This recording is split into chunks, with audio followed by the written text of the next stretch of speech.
This video contains news and analysis related to a recent terror attack in Kashmir. The content may include sensitive visuals and discussions that could be distressing to some viewers. Viewer discretion is advised. We strongly condemn all forms of violence and terrorism.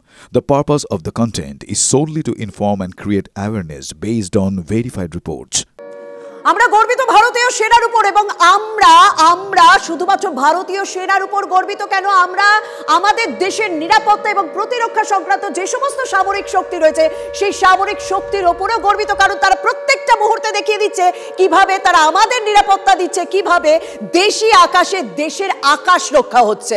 DRDO তৈরি আকাশ মিসাইলে জব্দ পাকিস্তান, ডিআরডিওর তৈরি আকাশ মিসাইলে জব্দ পাকিস্তান। এক unit থেকে একসঙ্গে 4টি target ধ্বংসে সক্ষম, অর্থাৎ শুধুমাত্র S-400 নয়, একের পর এক মিসাইলের কথা বলছি, একের পর এক প্রযুক্তির কথা বলছি যা আমাদের দেশকে সামরিক শক্তির দিক থেকে এগিয়ে রেখেছে।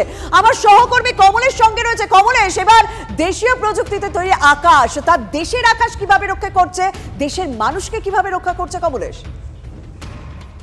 দেখো শর্মিষ্ঠা, এটা সত্যি একটা গর্বের দিন আমাদের মানে ভারতবাসীর জন্য। মানে শুধু ভারতীয় সেনা বা বায়ুসেনা নয়, আমাদের যারা বিজ্ঞানীরা রয়েছেন, ডিআরডিওর বিজ্ঞানীরা, তাদের নিরলস পরিশ্রম, অনেক দিনের মানে খাটনি, সেগুলো সব কাজে লাগছে। দেখো আমাদের যে দেশের সঙ্গে এখন এই মুহূর্তে লড়াই চলছে, তারা চীনা মিসাইলের উপর ভরসা করে। সেই চীনা মিসাইলের কি পরিস্থিতি আমরা দেখতে পাচ্ছি, সেগুলো আমাদের দেশে ঢুকতেই পারছে না, মুখ থুবড়ে পড়ছে। সেখানে দাঁড়িয়ে আমাদের দেশেও রাশিয়া ইসরায়েলের অস্ত্র আমরা ব্যবহার করি, কিন্তু তার সঙ্গে আমাদের বিজ্ঞানীরা অনেক দিন ধরে যে কাজ করেছেন, মিসাইল তৈরি করেছেন। 8-এর দশক থেকে ডিআরডিও আকাশ মিসাইল তৈরি করা শুরু করেছিল। 9-এর দশকে প্রথম এর মহড়া হয় এবং আমরা আমাদের পাশের রাজ্য উড়িষ্যা চাঁদিপুরে প্রায় শুনতাম যে মিসাইলের পরীক্ষা হচ্ছে। কিসের পরীক্ষা হচ্ছে, সেই পরীক্ষাগুলো আজকে কাজে লাগলো। তার মধ্যে ছিল আকাশ মিসাইল, যে আকাশ মিসাইলের তথ্য আমরা ডিআরডিওর কাছ থেকে পাচ্ছি, একেবারে স্পেসিফিক তথ্য যে এই ডিআরডিওর যে মিসাইল, যেটা ভারতের আকাশ সীমা বাঁচাতে গতকাল কাজে লেগেছে বারবার করে। উল্টো দিক থেকে যখন শত্রুপক্ষের মিসাইল এসছে সেগুলো ধ্বংস করে দিয়েছে। এই একটা আকাশ মিসাইলের একটা ইউনিট থেকে 25 কিলোমিটার দূর থেকে শত্রুপক্ষের টার্গেট ধ্বংস করতে পারে। একটা ইউনিট থেকে একসঙ্গে 4টে টার্গেটকে ধ্বংস করা যায়।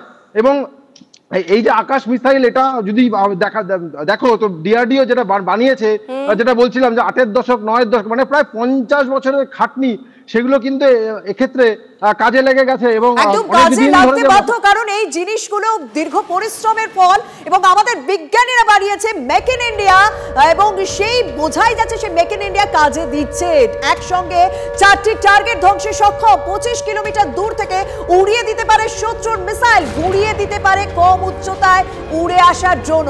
সেনা বায়ুসেনা দুই বাহিনীর নেই আছে এই আকাশ, সেই তুন থেকেই একেবারে বলা হচ্ছে যে দেশের আকাশ নিরাপত্তা হচ্ছে। আমার সঙ্গে যারা রয়েছে তাদের সঙ্গে একবার পরিচয় করে নিই। প্রাক্তন এনএসজি কর্তা দীপাঞ্জন চক্রবর্তী তো আমার সঙ্গে রয়েছেন, শিবকুমার বট্টোপাধ্যায় রয়েছেন প্রাক্তন সেনা কর্তা, আমার সঙ্গে রয়েছেন কর্নেল বাবুল চন্দ্র, প্রাক্তন বায়ুসেনা আধিকারিক, তার সঙ্গে আমি কথা বলবো। তবে আমি একটুখানি যদি এই আকাশ মিসাইল নিয়ে কথা বলি, সবার প্রথমে মিস্টার বট্টোপাধ্যায় আপনার কাছে জানতে চাইবো, আপনার কি মনে হচ্ছে এই দেশের প্রযুক্তি সে দেশের কাজে লাগছে? তার মানে আমরা আস্তে আস্তে যে কতটা শক্তিশালী হয়েছি সামরিক শক্তি তৈরিতেও, সেটা অন্তত পরিষ্কার। মিস্টার বট্টোপাধ্যায়,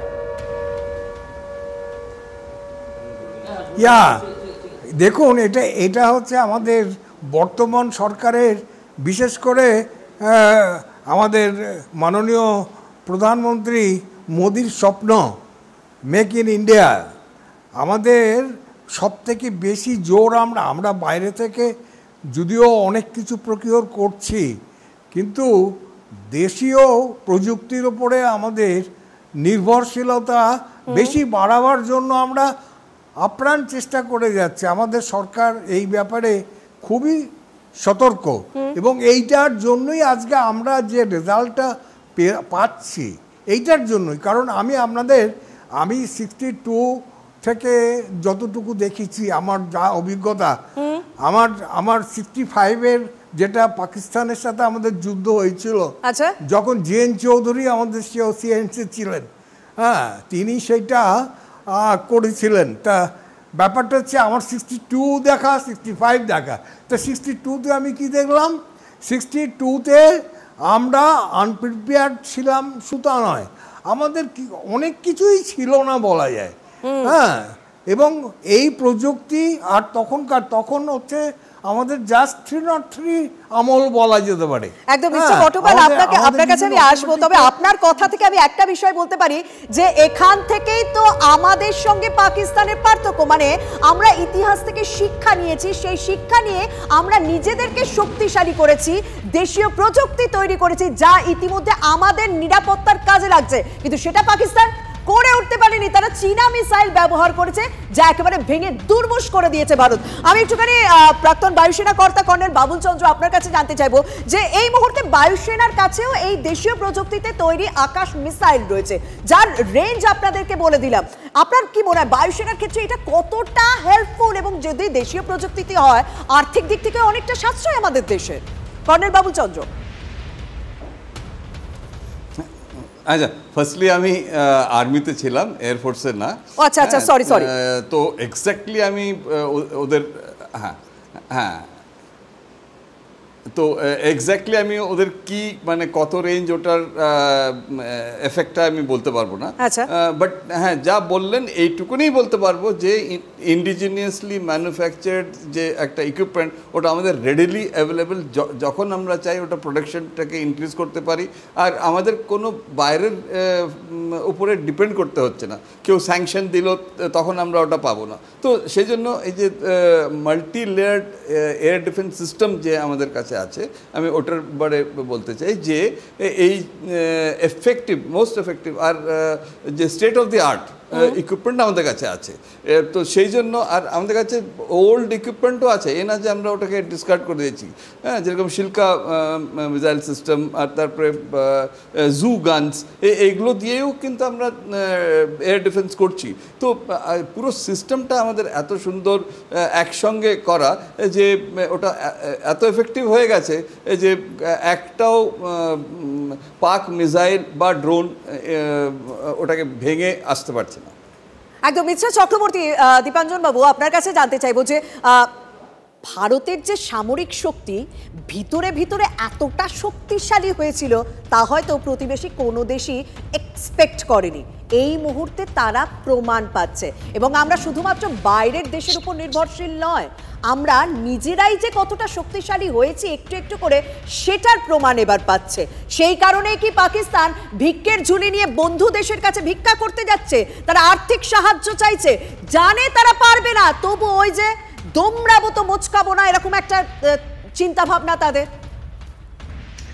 দেখুন, আজকের দিনে যুদ্ধ কিন্তু শুধু ব্যাটলফিল্ডে হয় না। একদম। যুদ্ধ সেই দেশের হিউম্যান রিসোর্স থেকে শুরু করে সেই দেশের অর্থনীতির উপর বেস করে যুদ্ধ হয়। ভারত পৃথিবীর ৫ম বৃহত্তম অর্থনীতি, খুব সম্ভবত ৪র্থ হয়ে যাবে এই আর্থিক বছরে, ব্রিটেনকে ক্রস করে। ভারত পৃথিবীর ৪র্থ বৃহত্তম শক্তি। ভারতের হিউম্যান রিসোর্স সারা পৃথিবীতে তারা রাজত্ব করছে। এবার অপোজিটে পাকিস্তানকে দেখুন, ভারত হাজারে হাজারে আইটি স্পেশালিস্ট থেকে শুরু করে ফিজিক্সের স্পেশালিস্ট থেকে সারা ভারতবর্ষে পৃথিবীতে ছড়িয়ে দিচ্ছে। পাকিস্তান কি ছড়াচ্ছে? সন্ত্রাসবাদী জিহাদি। তো এখানে লড়াইটা তো পাকিস্তান বহু আগেই হেরে গেছে। এখন যে অ্যাকশন, রিয়াকশন, রিটালিয়েশন, এটা তো একটা কোলাটারাল ইম্প্যাক্ট। এবং ভারত যে এগিয়ে গেছে সেটা তো চীন বুঝতে পেরেছে এবং চীন জানে। তার জন্য আপনি দেখুন গত ১৫-২০ দিন, ১ মাস ধরে কিন্তু চীনের সুর বদলে গেছে, এবং এমন জায়গায় বদলিয়েছে যে চীন আজকে ঘুরিয়ে, কান নাক ঘুরিয়ে নেপালকে দিয়ে পাকিস্তানকে ধমকাচ্ছে যে ভারতের মাটি, নেপালের মাটি যেন পাকিস্তান ব্যবহার না করে। যে নেপাল কিছুদিন আগে অব্দি বলা হতো ভারত বিরোধী, সে আজকে ভারতের লড়ছে। কেন? কারণ চীনের কথায়। চীন করছে কেন? ভারতের সঙ্গে বন্ধুত্ব না, চীনের ওবর সামলাতে হবে। Crore crore billion billion dollar তারা করেছিল, এবং ওবর বালুচিস্তানের মধ্যে দিয়ে যাচ্ছে। চীন জানে যে বালুচিস্তান স্বাধীনতা পেলে ভারতের সঙ্গে থাকবে, চীনের সঙ্গে থাকবে, সেটা চীন ছাড়তে পারে না। এই জন্য চীন পাকিস্তানকে ছেড়ে দিয়েছে। তো পাকিস্তান এগুলো কিছুই বোঝেনি। আমি তো আবার বললাম, এগুলো বোঝে রাষ্ট্রনায়করা। আপনার মনে হয় পাকিস্তানের রাষ্ট্রনায়ক বলে কিছু আছে? শাহবাজ শরীফ রাষ্ট্রনায়ক? এতদিনেও যে তারা একটা রাষ্ট্র নায়ক তৈরি করতে পারেনি, যে রাষ্ট্রের কথা ভাবে, যে রাষ্ট্রের মানুষের কথা ভাবে, সেটা অন্তত প্রুভড বারবার। আমি আবারও আলোচনায় আসবো, তবে এই মুহূর্তে আরো একটি খবর দিতে তো হবেই। একদিকে S-400 এয়ার ডিফেন্স সিস্টেমের ঢাল, অন্যদিকে একাধিক মিসাইল এবং ড্রোন রোধী আকাশ সুরক্ষা। বারবার ভারতের আকাশে মুখ থুবড়ে পড়ছে পাক আকাশ হামলার ছক। বুধবার রাতে ভারতের সেনা ছাউনি টার্গেট করে পাকিস্তানের হামলার চেষ্টা, সেই অপচেষ্টা বানচাল করে দেয় ভারতের সুদর্শন চক্র। বৃহস্পতিবার রাতেও ফের ড্রোন হামলার চেষ্টা ভারতের আকাশে সুরক্ষার জালে ফের ধরাশায়ী পাকিস্তান। পেচোরা সমরের জোড়া ফলায় গুড়িয়ে গেল পাক ফাইটার। ভারতের অ্যান্টি এয়ারক্রাফট গানের গোলায় চুরচুর পাক ড্রোনের পাল L-70। শিলকার গোলায় ঝাঁঝরা পাক ড্রোনের বহর, বিবৃতি দিয়ে জানালো ভারতীয় সেনা। একটা বিষয় পরিষ্কার, পাকিস্তানের রাষ্ট্রনায়কদেরও যে কোনো এথিক্স নেই এবং পাকিস্তানের সেনা যারা রয়েছে তাদেরও যে এথিক্স নেই সেটা স্পষ্ট। মিস্টার বটব্যাল, আপনার কাছে জানতে চাইবো, তারা যে সমস্ত সমরাস্ত্র ব্যবহার করছে তার মধ্যে একাধিক সমরাস্ত্র রয়েছে যেগুলো ভারতের এগেনস্টে ব্যবহার করা যায় না। তারা যে দেশ থেকে কিনেছে সেই দেশ থেকেই নিষেধাজ্ঞা রয়েছে, কিন্তু সেই সমরাস্ত্র তারা ব্যবহার করছে, সামরিক বিমান ব্যবহার করছে। অর্থাৎ এতদিনেও, এতগুলো বছরে, এতগুলো দশকেও তারা নৈতিকতা বিষয়টা শিখলো না। মিস্টার বটব্যাল, দেখুন, হ্যাঁ দেখুন, নীতিবোধ যদি ও দেশের থাকতো, হ্যাঁ, তাহলে তো খুব ভালো স্কুলে পড়া ছেলে হয়ে যেত। হ্যাঁ, নীতিবোধ ওদের কোনোদিনই ছিল না, কারণ জন্মলগ্ন থেকেই আমরা যেটা দেখেছি সেটা হচ্ছে একটা একটা একটা ওয়ারমঙ্গারিং একটা attitude in every affairs, in any decision. তো সো ন্যাচারালি ওরা ওই দিকেই যাচ্ছে। হ্যাঁ, টেকনোলজি ওদের থাকলেও, ওদের যদি আপনি পেট ভরে খেতেও দেন, মানে টেকনোলজি ওদের কাছে যদি আপ টু ডেট থাকে তাও তারা ইউজ করতে পারবে না। আমি তো ভারতীয় সেনাদের স্যালুট জানাচ্ছি এই কারণে যে আমাদের যে টেকনোলজি ছিল সেই টেকনোলজিকে এত সুন্দরভাবে ব্যবহার করেছে যে টু দি পয়েন্ট ওদের একটাও সিভিলিয়ানদের ক্ষতি না করে, ওদের কোনো এক্সট্রা ওদের ড্যামেজ না করে আমি টার্গেটকে হিট করতে পেরেছি। এটা চারটিখানি, এটা হচ্ছে খুব ভালো স্কুলে পড়া ছেলে। হ্যাঁ, আমি যেমন দেখেছিলাম জেএন চৌধুরী আমলে যখন পাকিস্তান আমাদের অ্যাটাক করলো, জেএন চৌধুরী কী করলেন? জেএন চৌধুরী সারগোদা, যেখানে ওরা লেটেস্ট ওয়েপন্স অ্যান্ড টেকনোলজিস্ট ওরা নিয়েছিল, ও সারগোদাটাকেই ভেঙে দিল প্রথমে। সারগোদা ফল আমরা যাকে বলতাম 65-এ এটা, and that Sargodha fall is the cause of Pakistan's defeat. হ্যাঁ, পাকিস্তান ডিফিটের একমাত্র কারণ হচ্ছে সারগোদা ফলস। কারণ কি জানেন? তারপরে আমরা কি দেখলাম? গুলি করে আমাদের আর্মি ওদের প্লেনগুলোকে ফেলে দিচ্ছে, প্যাটন ট্যাঙ্কের মতন ট্যাঙ্ক গুড়িয়ে দেওয়া হচ্ছে। তো এগুলো সম্ভব হয়েছিল আমাদের যারা আর্মি ছিল, আমাদের আর্মি পৃথিবীর মধ্যে আমরা বলতে পারি 1, 2, 3 নম্বরের মধ্যে। একদম, সেই প্রমাণ তো আমরা দেখতেই পাচ্ছি। এখন তারা যেভাবে সেইটাই আমাদের হচ্ছে গর্ব। হ্যাঁ, দেশের মানুষ, হ্যাঁ, তাদের বোধ এবং আমাদের একদম। মিস্টার বটব্যাল, আপনাকে একটু থামাচ্ছি, আমি আবারও আলোচনায় আসবো। তবে এই মুহূর্তে দাঁড়িয়ে একটা বড় খবর আসছে, এই মুহূর্তে দাঁড়িয়ে একটা বড় ব্রেক বলা যেতে পারে।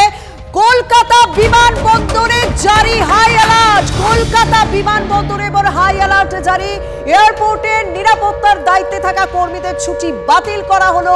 যারা আগে ছুটিতে গিয়েছিলেন তাদের কাজে যোগ দেওয়ার নির্দেশ। আমার সহকর্মী রঞ্জিত সঙ্গে রয়েছেন। রঞ্জিত, কি খবর রয়েছে? দেখো, কলকাতা আন্তর্জাতিক বিমানবন্দরে জারি হয়েছে হাই অ্যালার্ট এবং আজ DC bureau of civil aviation সিকিউরিটির সঙ্গে ভিডিও কনফারেন্সে বসছেন বিভিন্ন যে আন্তর্জাতিক বিমানবন্দর এবং রাজ্যের যে বিভিন্ন বিমানবন্দরগুলো আছে সেই বিমানবন্দরের অধিকর্তারা।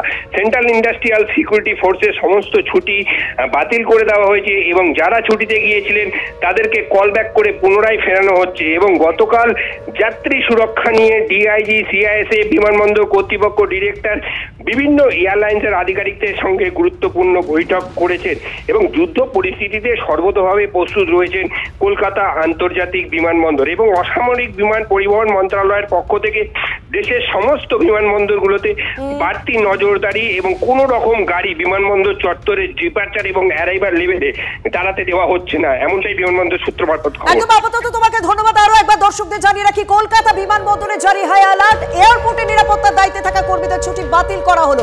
এই পরিস্থিতির সমস্ত আপডেটেড খবর, সীমান্তে থাকা সমস্ত খবর আমাদের সহকর্মীরা পৌঁছে দিচ্ছে আপনাদের সামনে।